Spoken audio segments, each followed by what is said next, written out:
Ranking Kevin Costner's westerns might seem easy, but there's more to it than you think.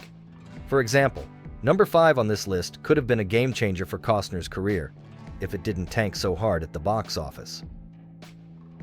When it comes to Wyatt Earp movies, it's tough not to compare Wyatt Earp with the more energetic and quotable Tombstone.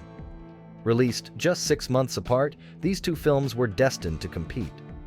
Wyatt Earp takes a more traditional biopic approach, covering years of Earp's life, including, of course, the famed gunfight at the OK Corral.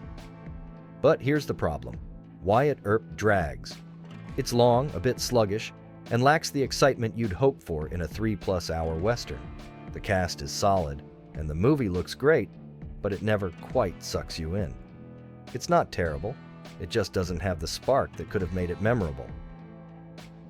Hope you're ready to hear the word long a lot, because Horizon Chapter 1 is just the beginning of a mammoth 4-part epic, clocking in at just over 3 hours. Directed by and starring Kevin Costner, this Civil War drama is meant to span over 12 hours when all chapters are said and done, but as of now, it's not looking good.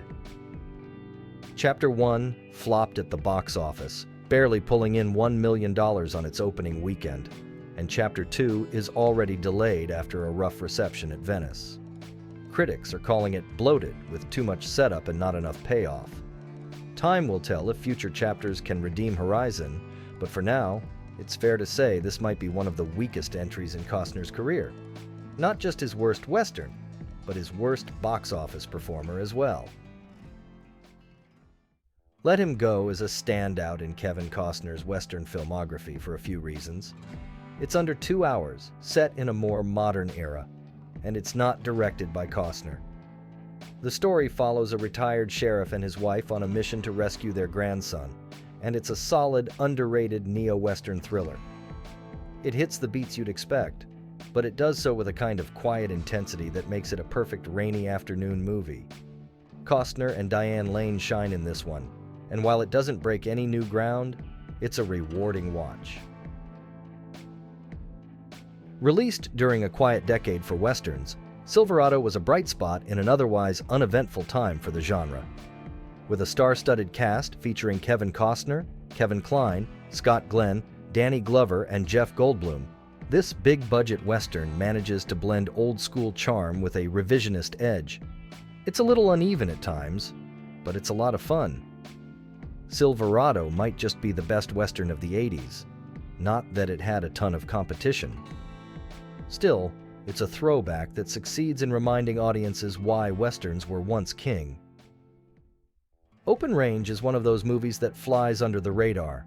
Directed by Kevin Costner, it's the only film he's directed that doesn't clock in at around 3 hours, but that doesn't make it any less epic.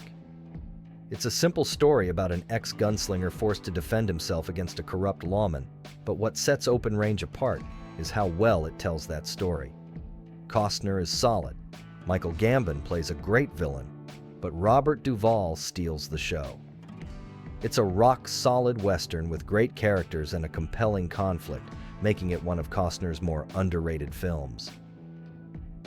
Dances with Wolves is the film that made Kevin Costner a director to be reckoned with. It's his most successful movie, both critically and commercially, and it even won the Best Picture Oscar.